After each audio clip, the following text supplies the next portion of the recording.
Well, I can only sympathize for the lack of knowledge about the India manufacturing story. We are on a foreign soil. We are not like Minister Rahul Gandhi who bring domestic politics to foreign lands. He's entitled to berate his own country. That's a matter of his choice. As far as we are concerned, all of India is united in its effort to improve the prosperity of our people. Some people possibly responsible for the growing influence of China in the India industry are choosing to continue to praise or defend the China story. A matter of shame. Well, I can only sympathize for the lack of knowledge about the India manufacturing story, because I don't know which are those job losses he's talking about. But we are on a foreign soil. We are not like Minister Rahul Gandhi who bring domestic politics to foreign lands. He's entitled to berate his own country. That's a matter of his choice. As far as we are concerned, all of India is united in its effort to improve the prosperity of our people. We are all working towards a developed nation, a prosperous nation by 2047. Viksit Bharat 2047 is our goal, our vision, our mission, our commitment, and we are all together in making the lives of the people of India better in the years to come.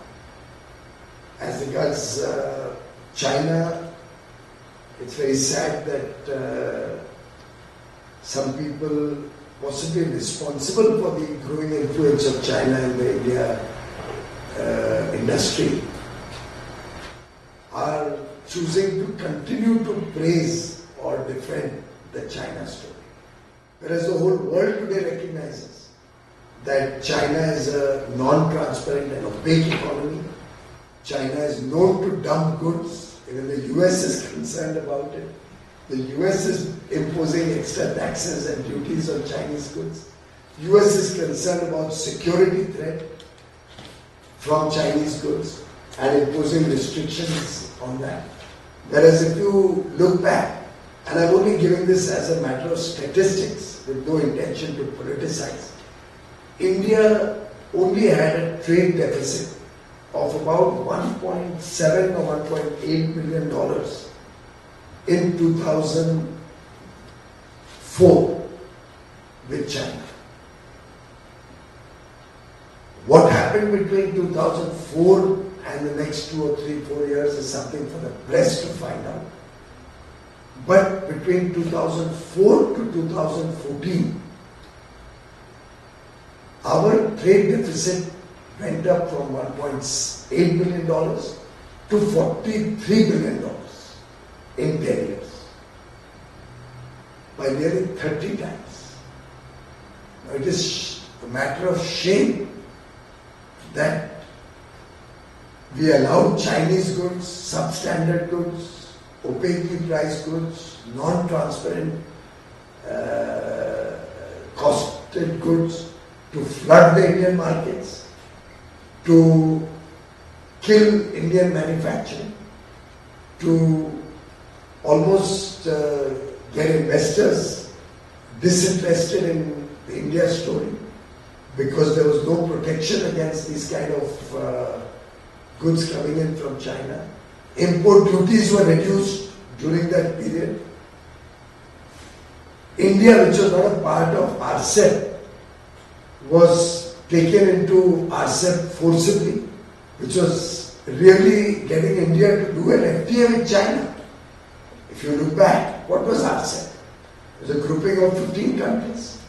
India already had an FTA with the 10 ASEAN countries. We already had an FTA with Japan, already had an FTA with Korea. So 12 out of those 15 countries, we already had an FTA. With Australia, we were at an advanced stage of negotiation, even at that time. But we aborted it because we thought we'd do and get into RCEP. With New Zealand, our total trade was $300 million. So at that point of time, 300 million is what, about 3,000, no, not even 3, 1,000 crores, 1,500 crores roughly. 1,500 crore was the total trade with music. रह कौन गया 15 में? Only China. And those 15 were merely doing an agreement. India was forced to join that group into RCEP by an executive action of the then government. At the highest level, there's a what is that word? TERC is a body led by the Prime Minister who takes these decisions. They forced India into the RCEP negotiation. So you will all appreciate it. Basically was getting India to do an FTA with China. And imagine what that would have cost India. Look at the import duties, how they have been reduced from 4 to 14, which helped China dump goods into India. And for your information, our trade deficit increased from 4 to 14 at a compounded annual growth rate of 42.85%. CAGR of 42.85%. If that did not kill manufacturing, what did? Whereas from 14 to 24, our trade deficit with China grew only by 6.45%. CAGR of 6.4%. It's chalk and cheese. And this is compounding, by the way. So whereas trade deficit in 10 years in our time barely doubled, it grew by 30 times, 3,000% in those 10 years. I think it's extremely sad that certain countries, certain governments who are responsible for this problem in the first place don't even recognize and understand how they have hurt and damaged the India growth story. Anyway, that is for our domestic politics. Over here, I can only tell you, all of us are unitedly working for the collective good of 140 crore Indians.